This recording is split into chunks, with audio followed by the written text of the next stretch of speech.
रुको।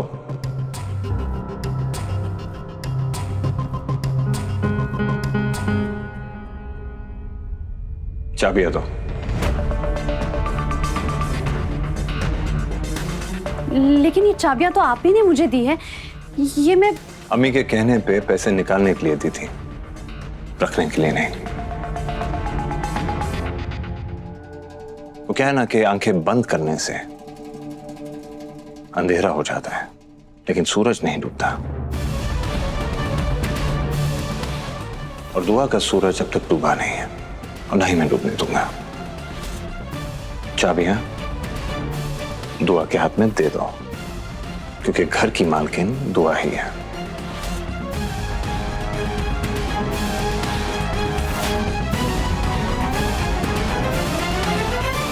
तुमने शायद सुना नहीं गजल, चाबियां दुआ को दो।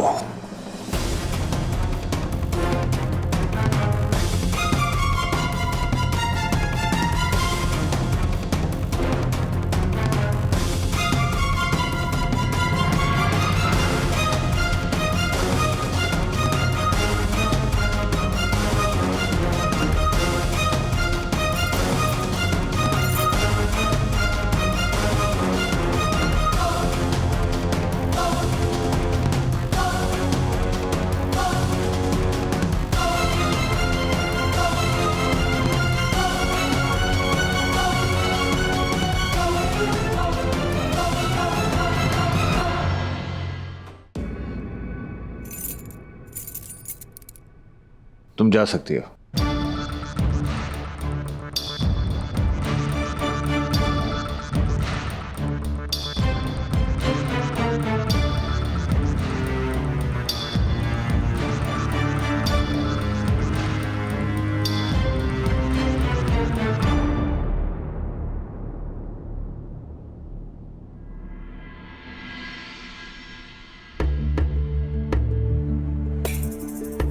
अपनी अमानत संभालो दुआ।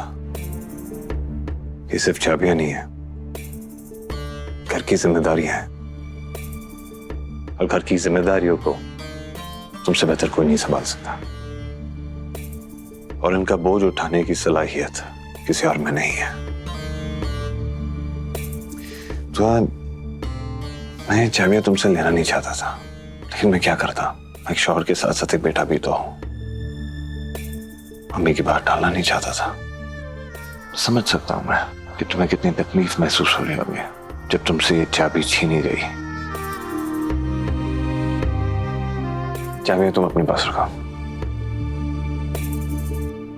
जिस औरत से उसके जीने का सहारा छीन लिया जाए, वो ये बेजान चाबियों के छीनने पर क्या अफसोस करेगी।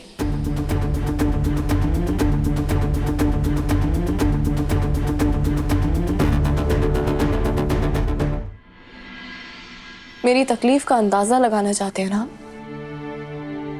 तो उस लम्हे को याद कीजिए जिस दिन मेरी सौतन की डोली उतरी थी और आपकी वफादारी का जनाजा उठा था।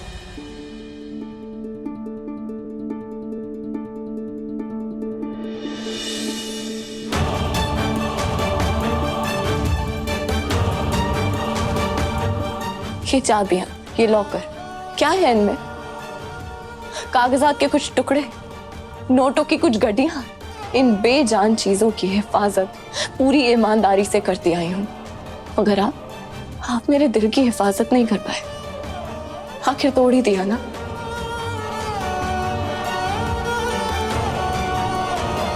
मेरे पास आपके सिवा कुछ भी नहीं था, यहां तक कि मैं खुद की नहीं थी। मेरा सिर्फ और सिर्फ एक ही सरमाया था, वो थे आप। और एक दिन मेरा सरमाया भी लुट गया।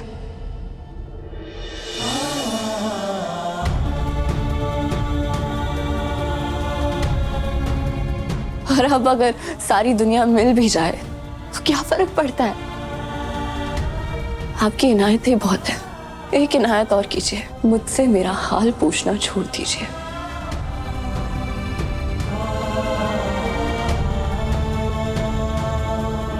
आपके पूछने पर मेरी तकलीफ और बढ़ जाती है।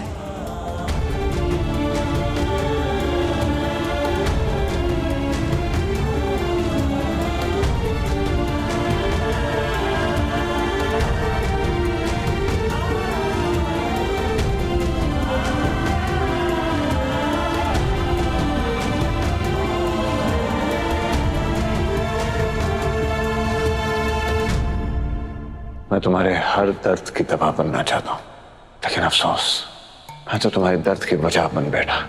मुझे माफ कर दो।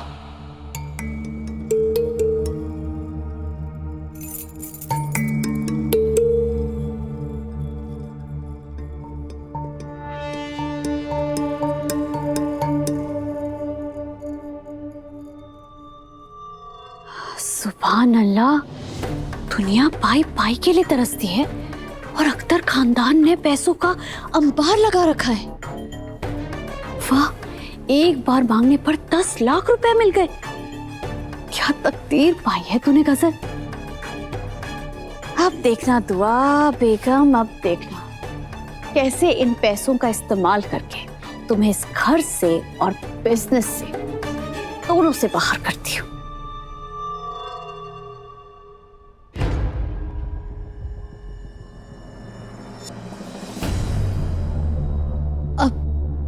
अम्मी, इन पैसों को कमाने के लिए मेरे हैदू ने उसका बचपन जलाया है, जवानी लुटाई है। इन पैसों की पाई पाई बहुत मेहनत से कमाई है मेरे बेटे ने। बहुत संभल के खर्च करना बेटा। अम्मी, अभी आपको मुझ पर कोई शक है? नहीं बेटा, तुम पर कोई शक नहीं है मुझे। बस डर सा बैठ गया है मन में। मैं जानती हूं तुम्हारी नीयत में कोई खोट नहीं है बेटा, मगर क्या करूं, तुम जो काम करती हो वो उल्टा ही हो जाता है।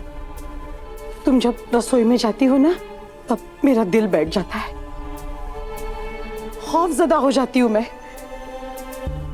डर सा लगता है कि पता नहीं क्या तहस नहस कर देगी।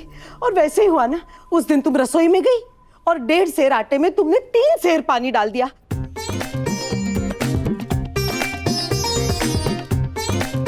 पूरे खानदान के सामने मुझे बेइज्जत होना पड़ा।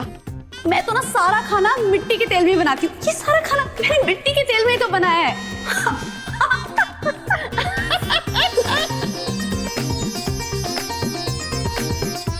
देखो बेटा, ये जो ब्राइडल फैशन वीक है ना, ये हमारे लिए बहुत ज्यादा अहम है।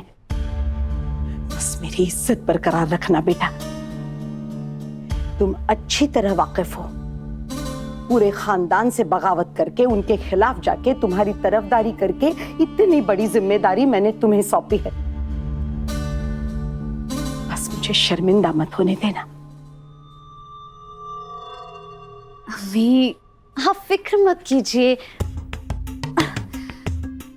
अम्मी देखिए, अगर मुझे घर के काम में कुछ भी तजुर्बा होता ना, तो मैं आपको सबके सामने कभी शर्मिंदा नहीं होने देती। लेकिन आप तो जानती है ना कि बचपन में मेरी अम्मी गुजर गई थी, मुझे कोई सिखाने वाला ही नहीं रहा। लेकिन अम्मी, आप चिंता मत कीजिए, बिजनेस संभालना मैंने कॉलेज में बहुत अच्छे से सीखा है। इस मैदान में ना मैं दुआ से कई कदम आगे हूँ। शुक्र है अल्लाह। अब देखो अम्मी, दुआ का क्या है ना, वो अभी तक पुराने डिजाइन में अटकी हुई, और मैं हूँ मॉडर्न लड़की, आज के जमाने की लड़की। नए नए डिजाइन बनाऊंगी, मॉडर्न डिजाइन बनाऊंगी। आप मुझ पर भरोसा रखिए, बस आप देखते जाइए अम्मी, कैसे मैं ब्राइडल फैशन वीक को नए रंग और रूप देती हूँ। ऐसा रूप दूंगी कि पूरी दुनिया देखती रह जाएगी। हर तरफ Haider designs, Haider designs, Haider designs होगा। बस आप मेरे लिए दुआ कीजिए कि मैं कामयाब हो जाऊं। आपका सर फख्र से हिमालय छूने वाला है। शाबाश मेरी बेटी, मुझे तुमसे यही उम्मीद थी। बस तुम कामयाब होती जाओ और तुम्हारे दुश्मनों का मुंह काला हो जाए।